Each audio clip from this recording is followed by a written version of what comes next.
Hello, Mr. and Mrs. Jones. How are you guys doing today? Good. Very excited he gets to go home tomorrow. Awesome, and that's why I'm here. My name's Payne. I'll be your RN, and we're just going to be talking about some ways that you guys can help prevent pressure injuries. What is a pressure injury? I'm so glad you asked. So pressure injury is a degradation of a certain area. It normally occurs in bony prominence areas, and it's just from immobility, staying in one position for too long, and this can lead to a whole host of issues. So it's really important that you guys really pay attention, take the time after this to really just educate yourself a little bit more than what I'm going to be explaining to you guys today. But I'm just going to be going over a few ways to help prevent this, on what you can do for your husband, ways that you can also help yourselves, and yeah, so we're just gonna dive right into it. And so the first sign of a pressure injury is just gonna be inflammation and redness around the skin that is affected.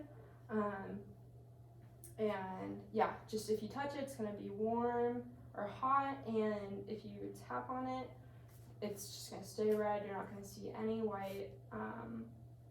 And yeah, that's always a cause for concern. To catch it early and just take those preventative measures so it doesn't get worse. Because stage 2 is when it actually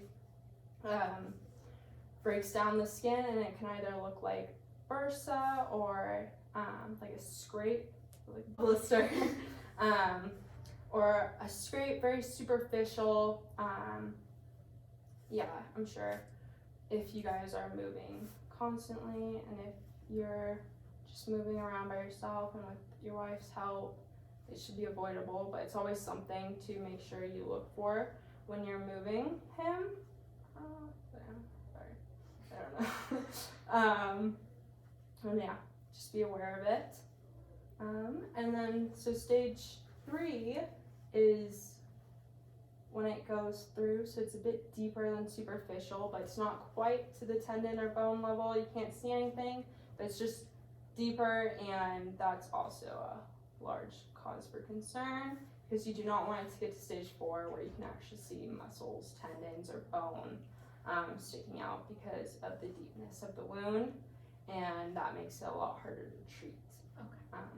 And then unstageable is the injury is just black and you can't see anything, and would it be hard like a scab if it's unstageable? It could be, yes. Okay. Yeah, so that's just something to be aware of. But I'm sure you guys are going to do great. You're going to get out of here, you're going to take all the proper precautions, and you'll be just fine. Yeah, so it sounds a little scary. What can we be doing to prevent that? Alright, well, the first thing that you can do is to just shift yourself, your body weight, every 10 to 15 minutes. Even like if you're just watching TV during those commercials, just taking that time to kind of reposition yourself with your hands. And you can also help with this with moving them like back and forth. And then especially on the bony prominence, and for you, those areas to especially be aware of is going to be your butt, your ankles, and your heel, as well as potentially your hips, depending. Okay. So it's just really important to make sure that you're repositioning every 2 hours at minimum. And so when you say repositioning, is that meaning like getting up into a wheelchair, or is it just strictly in bed? it can be either. You can reposition yourself just in your bed, but then if you wanted to get up into your wheelchair, that's also a great opportunity to kind of just move your body and reposition yourself to help prevent.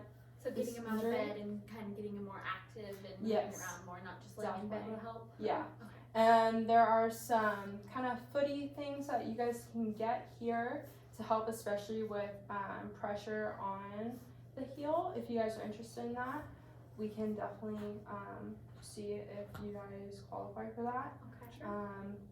And then it's also important to make sure that there are no wrinkles in the bed because that can really impact skin integrity. Yeah. And then, Okay. do you guys have any more questions?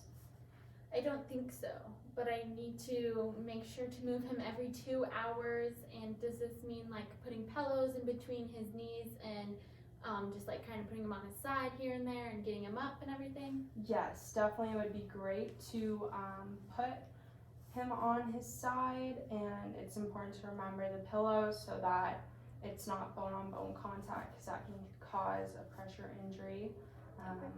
But yeah, it'd be definitely great to move them to their side, take some pressure off the back side is always great. Yeah. And so then I can just be shifting my own weight every 10 to 15 minutes just to try and move my body around. Yeah, Awesome. definitely. Okay, and then before I let you guys go, I just have want to make sure you guys have retained this information. So I want to check, what are two signs of a stage 1 pressure injury? Is that when the area is red and warm, and when I push on it, it doesn't turn white? Yes.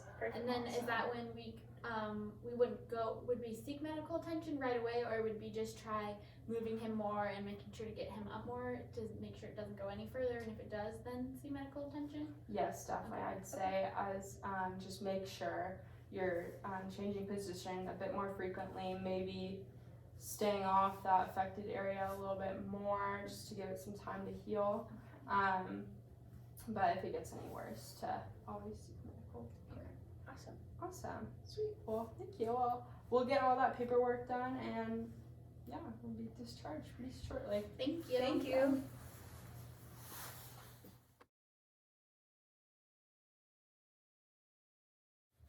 Come in. Hello, Mr. and Mrs. Sprinkle. How are you? Yeah, you did it.